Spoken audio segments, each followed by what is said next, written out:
Actually, Bolivia is suffering very negative effects because of climate change.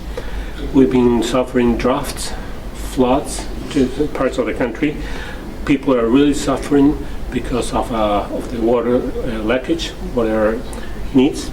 So we are, as a Bolivia, have defined a public policy, national public policy in the water sector. We have to work on the water sector, especially in the watersheds.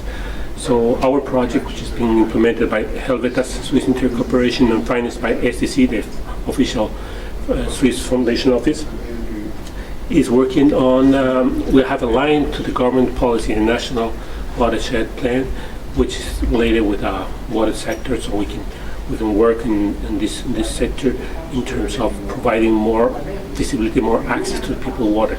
In Bolivia, we have plenty of water, but in the last year we have been suffering.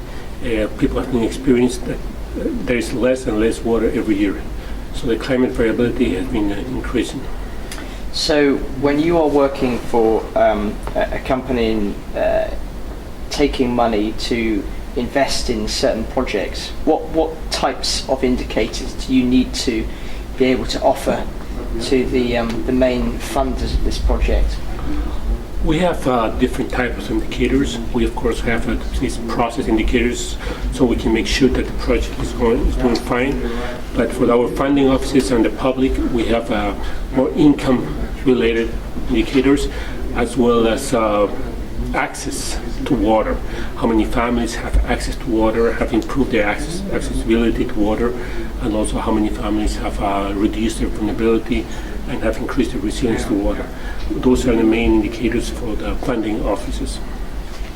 And give us a sense of longer term in terms of what a country like Bolivia is going to need in terms of long-term adaptation help. Do you get the sense that provided there is enough investment now in terms of skills and capacity in the country, that longer term that people will be able to help adapt their crops or homes or cities to changing environments, or is there going to be a lot more investment required over the coming decades? Yeah, in the short future, I think Bolivia requires a lot of investment in education, capacity building, and also in technology. With one of the poorest countries in Latin America, we do require an innovative technology that will permit that people have a better productivity in their crops, and also more access to water, a better use of the water. Like I said before, we do have water, but we need to make a better use of the water, because there are some parts that have lots of water, they have floods, and other parts in the country that do not have water. So the short-term investment or medium-term investment also is this education and capacity building, as well as infrastructure and technology. And I mean, is it more important to have that long-term focus and strategy on helping people understand how they can help themselves, rather than building a few wind farms or helping make flood banks, river banks more secure for flooding, in terms of a long-term strategy?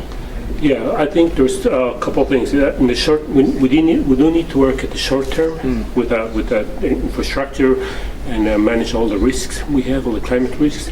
But we cannot lose our sight of the long-term investment we should be doing in terms of, like I said, in capacity building especially.